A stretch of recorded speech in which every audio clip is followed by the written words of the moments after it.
கர்த்தருமாகிய இயேசு கிறிஸ்துவின் நாமத்தினாலே யாவருக்கும் வாழ்த்துக்களை தெரிவித்துக் கொள்கிறேன்.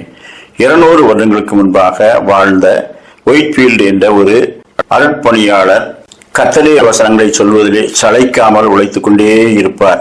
அவர் அனுதினமும் நிர்ணயித்த ஊழியர்களை செய்வது மட்டுமல்லாமல் யாரெல்லாம் அவருடைய வசனங்களை கேட்க விரும்புகிறார்களோ அவர்களுக்கெல்லாம் விடாமல் கர்த்தருடைய வார்த்தைகளை சொல்லி வந்தார்.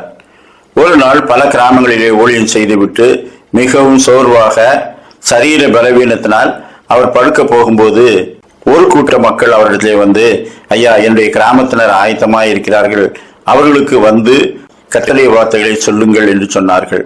உடனே இவர் தன்னுடைய சரீர பலவீனத்தையும் பொருட்படுத்தாமல், அந்த கிராமத்திலே விளக்கு கூட கிடையாது, எனவே நாம் ஒரு விளக்கை எடுத்து செல்வோம் என்று ஒரு பெரிய மெழுகுவர்த்தி எடுத்துக்கொண்டு அங்கே சென்று அதை பற்ற வைத்து அந்த வெளிச்சத்திலே பிரசங்கித்தார். மெழுகுவர்த்தி கொஞ்சம் கொஞ்சமாக எரிந்து கடைசி பகுதி வரை வந்து விட்டது. அப்பொழுதும் அவர் பிரசங்கித்துக் கொண்டிருந்தார். ஜனங்களும் மிக ஆர்வமாய் கேட்டுக்கொண்டிருந்தார்கள். கடைசியாக அந்த மெழுகுவர்த்தி உருகி அணைந்து விட்டது. அதன் பிறகு இவர் தன்னுடைய வீட்டிற்கு வந்து படுக்கையிலே தூங்கிவிட்டார். காலையிலே நீண்ட நேரம் அவர் எழுந்திருக்கவில்லையே, என்ன என்று அவருடைய வேலைக்காரர்கள் அவரை வந்து பார்த்தார்கள். அவர் தனது படுக்கைக்கு அருகிலே முழங்காற்படியிட்டு ஜெபித்த நிலையிலே இருந்தார். அருகிலே ஒரு மெழுகுவர்த்தி அது முழுவதும் எரிந்து கடைசி பகுதி வரை எரிந்து அணைந்திருந்தது. அப்படியானால் அதிகாலையிலே எழுந்து இவர் மெழுகுவர்த்தி ஏற்றி ஜெபித்துக் கொண்டே இருந்திருக்கிறார். சரி, அவரை எழுப்புவோம் என்று அவரை தட்டி, ஐயா, சாப்பிடுகிறீர்களா என்று கேட்டார்கள். ஆனால் அவர் மரித்திருந்தார்.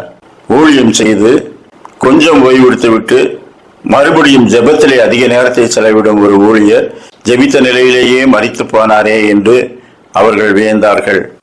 வாழும் வரை கர்த்தரோடு இருந்து கர்த்தரோடு பேசிக்கொண்டிருக்கும் போதே ஒருவர் மரித்து போனாரே, எப்படிப்பட்ட ஒரு பக்திமானாய் அவர் நமக்கெல்லாம் முன்னுதாரணமாய் விளங்கினார் என்று எல்லாரும் பார்த்து மகிழ்ந்தார்கள். மத்தேயு 5ஆம் அதிகாரம் 14ஆம் வசனம், நீங்கள் உலகத்துக்கு வெளிச்சமாய் இருக்கிறீர்கள், மலையின் மேல் இருக்கிற பட்டணம் மறைந்திருக்க மாட்டாது. யோவான் 5:35, அவன் எரிந்து பிரகாசிக்கிற விளக்காய் இருந்தான், நீங்களும் சில காலம் அவன் வெளிச்சத்திலே களி கூற மனதாய் இருந்தீர்கள்.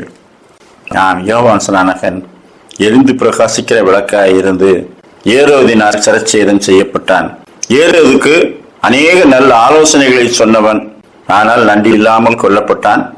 அவன் தனக்கு பின் வருகிறவராகிய தேவகுமாரனை குறித்து சாட்சியிட்டு தன்னுடைய ஊழியத்தை பூரணமாய் நிறைவு செய்தான். தேவகுமாரன் அவன் விட்ட இடத்திலிருந்து ஊழியத்தை தொடர்ந்தார். அவரை குறித்து சாட்சியிடத்தான் வந்தான். கடைசி வரை சாட்சியிட்டான். மரணத்திற்கு முன்பதாக வருகிறவர் நீர்தானா என்று தம்முடைய சீசர்களை அனுப்பி உறுதிப்படுத்திக் கொண்டான். என்னுடைய ஊழியம் முடிந்து விட்டது, வருகிறவர் வந்து விட்டார் என்று அவன் ஆயத்தமாயிருந்து கர்த்தருடைய ராஜ்யத்துக்குள்ளே பிரவேசித்தான். அப்படிப்பட்ட முன்னுதாரணம் உள்ள அநேக ஊழியர்கள் நமக்கு உண்டு. நிச்சய மகிமையிலே நாம் அவர்களை பார்த்து சந்தோஷித்து கர்த்தருடைய நாமத்தை மகிமைப்படுத்துவோம். அவர்களுடைய நல்ல மாதிரிகளை பின்பற்றி தேவகுமாரனுக்கு பின் செல்வோம். கர்த்தர் தாமே அப்படிப்பட்ட நல்ல சிந்தனைகளை நமக்கு தந்தருள்வாராக. ஆமேன்.